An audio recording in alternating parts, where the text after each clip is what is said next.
Bien-aimés frères et sœurs, nous vous saluons dans le précieux et merveilleux nom de notre Seigneur et Sauveur Jésus-Christ. Nous bénissons le Seigneur notre Père pour nos merveilleux parents spirituels, en l'occurrence les docteurs Mamadou Philippe Karambiri et Hortense Karambiri, parce que nous sommes le fruit de leur investissement et nous continuons à l'être par la grâce de Dieu. Nous rendons aussi grâce au Seigneur notre Dieu pour tout le personnel d'Impact TV, notre armée de l'air, la télévision du royaume des cieux, que nous donne encore ce privilège ce matin de conduire ces temps de prière avec vous. Nous bénissons le Seigneur et nous prions que la grâce du Seigneur continue de se manifester dans la vie des uns des autres. Et nous disons aussi merci au Seigneur pour vous tous qui vous êtes donné le temps pour qu'ensemble nous nous accordons et adresser des prières à Dieu notre Père pour notre chère nation et aussi bien que pour la nation de vous tous qui êtes là en contact avec nous. Nous rendons grâce à Dieu notre Père pour cela. Alors ce matin, nous allons prier pour l'évangélisation du pays. Et quand nous parlons de l'évangélisation du pays, alors nous cherchons à comprendre ce que c'est que d'abord un pays. Nous savons le pays est composé de beaucoup de couches, beaucoup de croyances, en même temps beaucoup de personnes. Et pour pouvoir commencer à prier pour le pays, il y a un certain nombre de choses que nous sommes censés connaître, nous sommes censés comprendre pour faciliter cette prière efficace. C'est pourquoi j'aimerais commencer avec vous cette première lecture dans l'évangile de Matthieu, le chapitre 9, et nous allons commencer donc la lecture à partir du verset 35. Il est écrit ceci: Jésus parcourait toutes les villes et les villages, enseignant dans les synagogues, prêchant la bonne nouvelle du royaume et guérissant toute maladie et toute infirmité. Voyant la foule, il fut ému de compassion pour elle, parce qu'elle était languissante et abattue, comme des brebis qui n'ont point de berger. Alors il dit à ses disciples: La moisson est grande, mais il y a peu d'ouvriers. Priez donc le maître de la moisson d'envoyer des ouvriers dans sa moisson. Alors, à la lumière de cette parole de l'Écriture, nous voyons le Seigneur qui était lui-même passionné, qui était lui-même déterminé, engagé pour la cause de la bonne nouvelle, pour la cause de l'évangile, pour la cause de l'avancée du royaume des cieux. Et là, on voyait comment il parcourait les villes, il parcourait les villages, tantôt dans les synagogues, tantôt en face des foules, pour que le royaume de Dieu puisse avancer. Alors, et nous voulons dire que l'évangélisation d'un pays demande la levée et l'obéissance d'un certain nombre de ministères qui doivent travailler dans un esprit de complémentarité. Parce que évangéliser une nation demande beaucoup de choses. Et c'est pourquoi nos prières ce matin vont cibler un certain nombre de ministres, un certain nombre de ministères, un certain nombre de personnes que nous allons présenter à Dieu, afin que, en ce début de la deuxième phase de la décennie 2020-2030, le Seigneur touche ces différentes couches-là, ces différents ministères, ces différentes personnes, afin qu'ensemble nous levons pour la cause de l'Évangile. Le deuxième passage se trouve dans la première épître de Paul à Timothée, le chapitre 2, où Paul dit ceci: « J'exhorte donc avant toute chose à faire des prières, des supplications, des requêtes, des actions de grâce pour tous les hommes, pour le roi et pour tous ceux qui sont élevés en dignité, afin que nous menions une vie paisible et tranquille en toute piété et honnêteté. » Et le verset 3 dit: « Cela est bon et agréable devant Dieu notre Sauveur. » Et le verset 4 exprime la volonté de Dieu, qui veut que tous les hommes soient sauvés et parviennent à la connaissance de la vérité. Et là, nous voyons, c'est une des raisons pour laquelle nous devons prier, où Paul demande de prier pour toutes les différentes couches d'hommes qui peuvent être dans un pays, dans une nation. Et il relate là la volonté de Dieu. Dieu veut que tous les hommes soient sauvés. Alors, et comme il veut que tous les hommes soient sauvés, c'est pourquoi ce matin, nous allons élever nos voix et nous allons demander au Seigneur d'élever dans notre pays des disciples évangélistes, remplis de la passion, remplis d'énergie spirituelle pour la cause des âmes. Au nom du Seigneur Jésus-Christ, nous prions ensemble. Seigneur, notre Père et notre Dieu, nous nous accordons et nous prions maintenant te demander de lever dans notre pays des évangélistes disciples qui n'ont pas peur de marcher sur les traces des pieds de leur maître, des évangélistes disciples passionnés pour la cause des âmes, qui vont se projeter, qui vont se donner la main d'association pour visiter les villes, visiter les villages, les plus proches comme les plus reculés, avec l'annonce de l'évangile. Père, nous savons qu'en te le demandant, tu manifestes cette grâce-là dans la vie de ces disciples évangélistes, au nom du Seigneur Jésus-Christ. Amen. Nous allons prier pour un deuxième sujet. Nous allons demander au Seigneur la levée des intercesseurs remplis de compassion et de la volonté principale de Dieu qui a été exprimée dans 1 Timothée 2, verset 4 que nous avons lu. Dieu veut que tous les hommes soient sauvés. Que Dieu suscite des intercesseurs remplis de cette passion qui vont fléchir les genoux pour soutenir cette œuvre d'évangélisation de notre pays au nom de Jésus-Christ. Père, nous prions maintenant afin que dans ta grâce, dans ta bonté infaillible, tu poses ta main et tu suscites des intercesseurs et des intercesseuses. Nous prions pour une levée des disciples intercesseurs et intercesseurs qui vont se tenir à la brèche pour appuyer et soutenir ceux qui sont dans les villes, qui sont dans les villages, les campagnes les plus proches comme les plus reculées pour l'annonce de l'évangile. Père, nous savons qu'en te le demandant ce matin-là, tu manifestes cette grâce et tu les révèles, tu les suscites ainsi au nom merveilleux du Seigneur Jésus-Christ. Amen. Nous allons prier pour un troisième sujet en demandant au Seigneur de lever aussi des disciples engagés dans le social. Et là, nous faisons mention, allusion du moins à des hommes et à des femmes qui sont dans le monde des affaires. Parce que l'évangile doit être aussi accompagné par le social. Que Dieu suscite des hommes et des femmes, des disciples qui évoluent dans le domaine social pour l'avancement de l'évangile dans notre pays au nom de Jésus-Christ.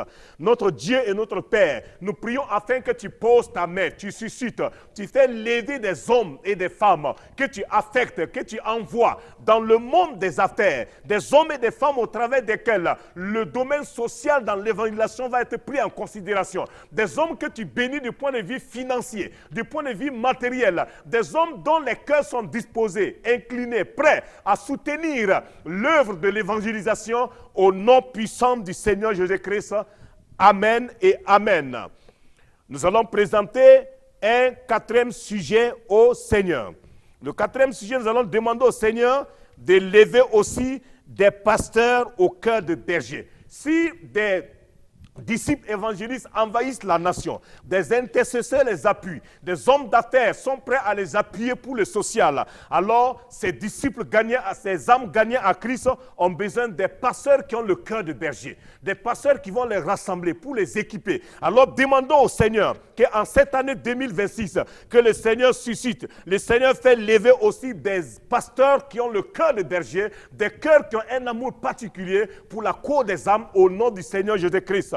Notre Seigneur et notre Père, nous prions et nous demandons ce matin, puisqu'il est écrit que c'est toi qui donnes au corps de Christ les uns comme des pasteurs bergers. Nous prions qu'en cette année, tandis que les évangélistes sont en train d'envahir la nation, les intercesseurs sont en train de prendre de façon stratégique la nation. Oui, les hommes d'affaires sont en train, par la grâce qui te les a accordée, d'appuyer, oui, le salut des âmes. Nous prions que tu disposes, tu fais lever des pasteurs qui ont le cœur des bergers, des pasteurs qui savent prendre soin des bergers, des pasteurs qui ont un amour franc, un amour particulier, qui connaissent le prix d'une âme, qui peuvent se donner à fond pour l'épanouissement de ces âmes-là. Père, nous te rendons grâce. En te demandant cela ce matin, nous te bénissons parce que tu nous accordes cette grâce-là dans le beau et précieux nom du Seigneur Jésus-Christ. Amen. Nous allons encore prier le Seigneur pour un cinquième sujet, demandant au Seigneur notre Dieu, s'il y a des pasteurs qui ont le cœur de berger pour s'occuper des brebis. Nous avons, ces âmes sauvées aussi ont besoin, oui, des enseignants, des hommes et des femmes qui ont la révélation de la parole, qui comprennent les Écritures à la lumière du Saint-Esprit pour enseigner. C'est pourquoi nous demandons au Seigneur de lever aussi des enseignants qui ont la parole avec eux pour s'occuper de ces âmes que les évangélistes gagnent pour la cause du Seigneur au nom de Jésus-Christ. Notre Père et notre Dieu, nous prions maintenant afin que dans ta grâce, comme c'est toi qui donnes au corps de Christ des uns comme des enseignants, des docteurs, nous prions afin que dans ta grâce infaillible, tu suscites encore, tu donnes encore au corps de Christ des enseignants versés dans les Écritures, des enseignants remplis de la crainte de ton nom, des enseignants qui comprennent les Écritures, qui peuvent prendre ces nouveaux-nés dans la famille dont tu es le Père, pour les éduquer, les enseigner, les instruire dans tes voies, afin que quand ils vont grandir dans la foi, ils ne renoncent point à ta voix, ils ne te font jamais dos. Père, nous te rendons grâce pour cette grâce que tu accordes à ton précieux corps qui vit dans notre pays, au nom merveilleux du Seigneur Jésus-Christ. Amen. Dans l'évangile de Jean, chapitre 3, le verset 16, un verset connu presque par tous, il est écrit ceci, que Dieu a tant aimé le monde et il a donné son Fils unique, afin que quiconque croit en lui ne périsse point, mais qu'il ait la vie éternelle. Alors, sur la base de cette parole de l'Écriture, nous allons demander au Seigneur d'ouvrir les yeux de ces évangélistes que nous lui présentons, dont nous faisons aussi partie, de ces intercesseurs, de ces pasteurs bergers, oui, de ces disciples qui appuient le social et en même temps de ces enseignants, d'ouvrir leurs yeux afin qu'ils voient les hommes et les femmes dans notre pays comme étant des brebis. Ceux qui ne sont pas encore rentrés dans la bergerie, qu'ils ne soient pas vus sous l'œil religieux, qu'ils ne soient pas vus sous un œil humain, comme le Seigneur lui-même les voyait comme des brebis errantes, des brebis fatiguées, des brebis abattues. Que le Seigneur ouvre ainsi nos yeux, afin que nous voyions les foules de cette manière pour avoir la compassion à aller vers elles au nom du Seigneur Jésus-Christ. Notre Dieu et notre Père, oui, à l'exemple de notre Seigneur et Sauveur Jésus-Christ, nous te prions d'ouvrir nos yeux spirituels en tant qu'évangélistes, en tant que pasteurs, en tant qu'ouvriers, en tant qu'enseignants, afin que nous puissions voir les hommes et les femmes qui ne sont pas encore rentrés dans la bergerie comme des brebis. Nous les voyons à la manière dont tu les vois, Seigneur. Que nous ne les regardons pas dans un œil religieux, avec un œil religieux. Non, mais que les cœurs soient saisis de compassion. Les cœurs soient saisis d'amour. Les cœurs soient saisis de miséricorde. Pour ces hommes et ces femmes qui ne sont pas encore rentrés, alors que ta parfaite volonté a été exprimée, tu veux qu'ils soient sauvés et qu'ils parviennent à la connaissance de la vérité. C'est pourquoi ouvre les yeux, Seigneur, les yeux des évangélistes, ouvre les yeux des intercesseurs, ouvre les yeux des pasteurs, ouvre les yeux des enseignants, ouvre les yeux de l'Église, afin que nous puissions voir ces hommes qui sont en train d'errer sur des collines, qui sont en train d'errer sur des montagnes, et que la compassion saisit nos cœurs pour aller à leur recherche dans le précieux nom du Seigneur Jésus-Christ. Amen. Nous allons encore prier le Seigneur. Oui, il est dit dans Matthieu chapitre 25, à partir du verset 31, pour demander à Dieu notre Père la pratique de Matthieu 25, verset 31 au verset 40, où le Seigneur dit « J'étais malade, j'étais nu, j'étais assoiffé, j'avais faim, j'étais en prison, mais vous m'avez apporté un soutien. » La pratique de Matthieu 25, à partir du verset 35, est une autre manière d'évangéliser le pays. Imaginons que toutes les églises, imaginez que tout le corps de Christ se met à la pratique de ce passage-là, automatiquement, on va voir des foules qui vont se donner au Seigneur. C'est pourquoi accordons-nous et demandons à Dieu notre Père qu'en cette année-là, oui, le corps de Christ, l'église se lève pour la pratique de Matthieu 25 à partir du verset 31 pour le salut des âmes au nom merveilleux du Seigneur Jésus-Christ. Excellent et merveilleux Père de grâce, nous prions pour la mise en pratique de cette recommandation que tu nous as donnée dans l'évangile de Matthieu chapitre 25 à partir du verset 35. Que cela ne soit pas un passage pour prêcher, un passage à étudier pour enseigner, non, mais un passage à pratiquer, un passage à vivre, au point où, Seigneur, les brebis qui sont parmi les malades reçoivent l'assistance sociale et te découvrent au travers de ces actions. Que les brebis qui sont dans les prisons, les brebis qui sont dans les rues, les brebis qui sont affamées, qu'au travers de l'action l'action sociale, au travers des œuvres sociales, ils voient l'amour de Christ, la compassion de Christ, et qu'ils soient gagnés et rentrés dans la bergerie. C'est pourquoi nous prions qu'en cette année 2026, accorde-nous la grâce, en tant qu'évangéliste, en tant que pasteur, en tant qu'intercesseur, en tant que disciple, oui, de rentrer dans la pratique quotidienne de cette recommandation au nom de Christ Jésus. Père, nous te rendons grâce, nous te louons et nous te remercions. Et nous savons qu'en te le demandant, tu vas agir de telle sorte que Matthieu 25, verset 31 au verset 38 ne soit pas simplement une information, mais que ça devienne une révélation personnelle, une révélation dans laquelle chacun rentre pour sa mise en pratique, facilitant ainsi le salut des âmes. Les brebis qui sont couchées parmi les malades, les brebis qui sont parmi les prisonniers, les brebis qui sont dans les rues, les brebis qui sont parmi les démunis. Merci pour cette grâce que nous recevons. Merci pour la révélation qui parvient et qui prend de l'ampleur dans l'esprit et dans la vie, dans la mentalité de l'Église corps de Christ dans notre pays. Seigneur, sois loué, sois béni et sois exalté. Au nom précieux de Jésus-Christ. Amen. Amen. Nous allons prier selon Actes chapitre 4, le verset 31. Actes chapitre 4, le verset 31. Nous allons prier pour un renouvellement de l'Église corps de Christ dans notre pays. Actes chapitre 4, donc à partir donc du verset 31, pour demander au Seigneur notre Dieu que l'Église soit renouvelée dans l'œuvre d'évangélisation. Plus l'Église est renouvelée, elle est redynamisée, alors elle ne pourra pas s'asseoir, elle va continuer à évangéliser. Donc dans le livre des Actes des Apôtres, chapitre 4, le verset 31, la Bible dit ceci.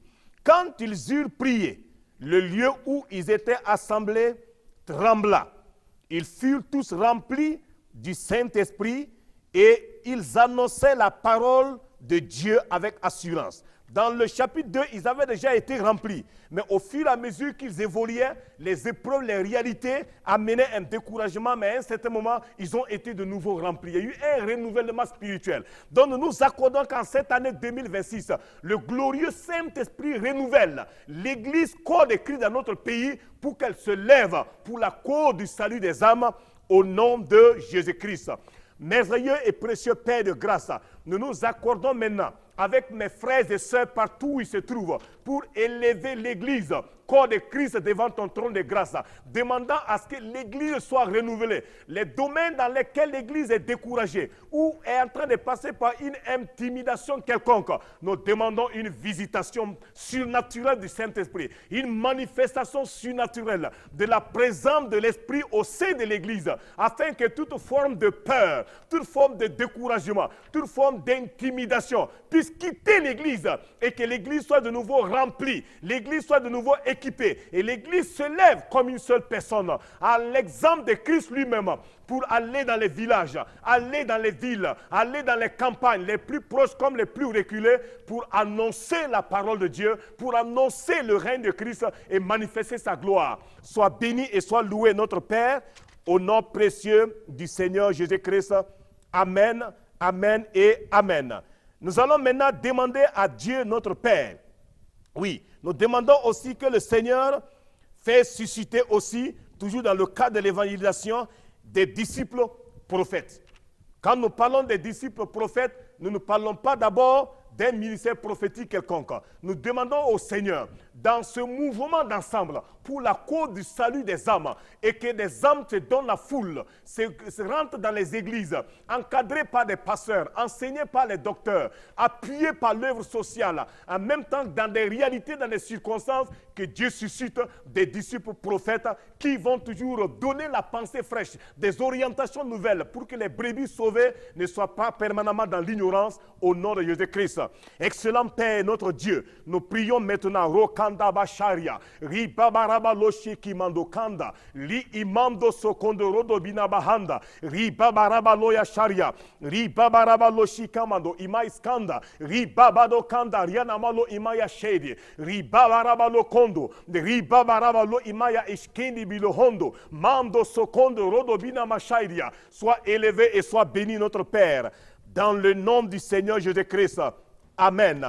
Un avant-dernier sujet, nous allons prier le Seigneur. Dans 1 Samuel chapitre 3, le verset 7, Il est dit là, bien que le jeune Samuel était au service de l'Éternel, mais il est dit que Samuel ne connaissait pas encore l'Éternel parce que la parole de l'Éternel lui avait pas encore été révélée. Alors nous allons demander à Dieu qu'en cette année 2026, les évangélistes dont nous parlons, les disciples dont nous parlons ont besoin d'une connaissance réelle de qui est Christ afin d'aller l'annoncer. Parce qu'il serait difficile d'aller annoncer Jésus qu'on ne connaît pas avec assurance et sérénité. Donc que le Saint-Esprit en cette année 2026, il conduit les disciples, il conduit les évangélistes, il conduit les pasteurs, il conduit tous ces hommes et ces femmes qui fait lever pour la cour des âmes dans une connaissance profonde de qui est Christ, la réalité de l'identité de Christ, et que cela les facilite d'annoncer la parole avec assurance au nom de Jésus-Christ.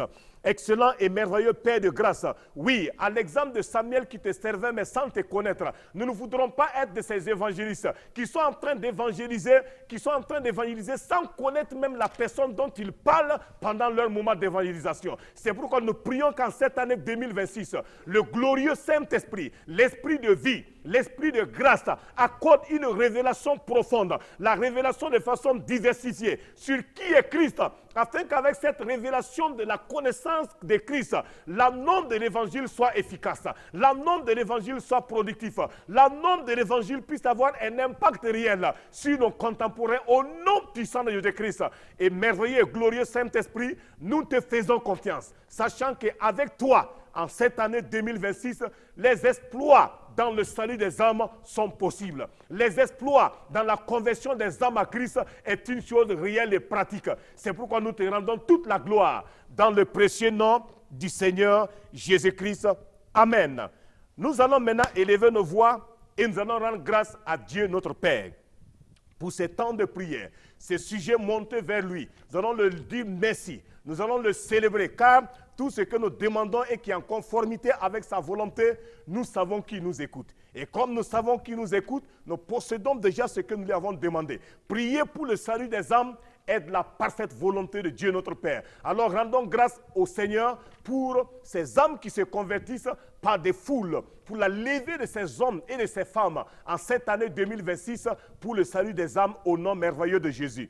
Excellent et merveilleux Père de grâce, oh, il convient de te remercier. Il convient de te louer, il convient de te dire infiniment merci. Car nous savons que tout ce que nous te demandons et qui est en conformité avec ta volonté, ta parole nous rassure, oui, que nous possédons déjà la chose parce que tu nous écoutes quand nous te la demandons. Alors ce matin, nous t'avons demandé, Seigneur, oui, ces hommes et ces femmes, de les remplir davantage, de les faire lever davantage, de les renouveler davantage, afin que l'évangélisation en cette année 2026 soit quelque chose de pratique, quelque chose d'effectif, quelque chose qui va saisir, qui va devenir une conviction personnelle pour l'Église individuelle et l'Église collective corps de Christ. Nous te rendons toute la gloire et nous te disons infiniment merci dans le beau et précieux nom du Seigneur Jésus-Christ. Amen, amen et amen. Alors que la grâce du Seigneur, l'amour du Seigneur, la faveur du Seigneur se multiplie dans votre vie. Vous qui avez passé ce temps de prière avec moi devant le Seigneur, je prie qu'en cette année 2026, le glorieux Saint-Esprit vous conduit dans la profondeur de la connaissance de qui est notre Dieu. Car c'est dans cette profondeur que nous allons parvenir à la connaissance d'un certain nombre de clés que nous pouvons utiliser pour impacter et manifester le règne et la gloire de Christ. Amen. Que la paix du Seigneur soit avec vous, au nom merveilleux de Jésus-Christ. Amen et amen.